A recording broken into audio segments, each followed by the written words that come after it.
Lahat tayo may pangarap sa buhay. Kahit anong pagklaseng pangarap mo, gawin mo ang gusto mo, kahit ano pa man. Kagaya ko, nangangarap din ako na maging vlogger na sumikat. Yan po. Inaaral-aral ko po yan kung anong mismong tama sa setup ng camera na medyo malayo-layo. Lahat tayo may kanya-kanyang diskarte. Kung paano kumuha ng views, kung paano kumuha ng tao na maniniwala sa'yo. Ayan po. Ang lahat po ng angle kuha niyan. At aking po susubukan ang ikot-ikot po. Kala mo talaga totoo. Sige, subukan mo umikot. Hilo ako. Alam niyo mga kababayan, kabuko. Totoo lang, hindi nyo kailangan na magandang content. May manood man sa akin na wala ngayon, walang problema yan.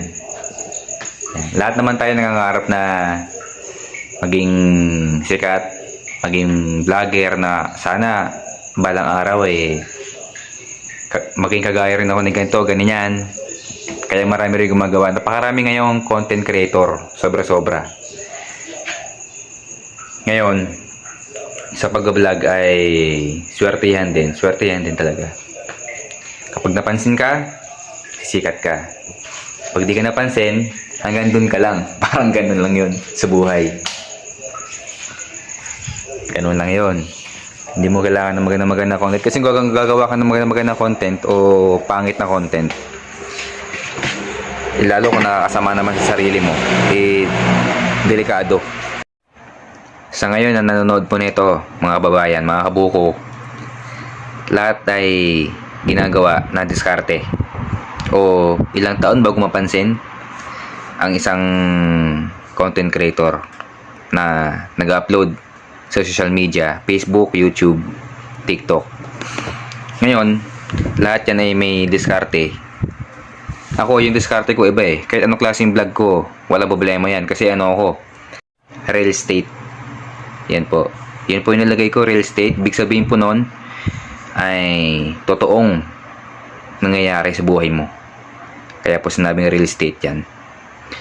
Meron din doon mismo nakalagay is content creator or vlogger or ano pa.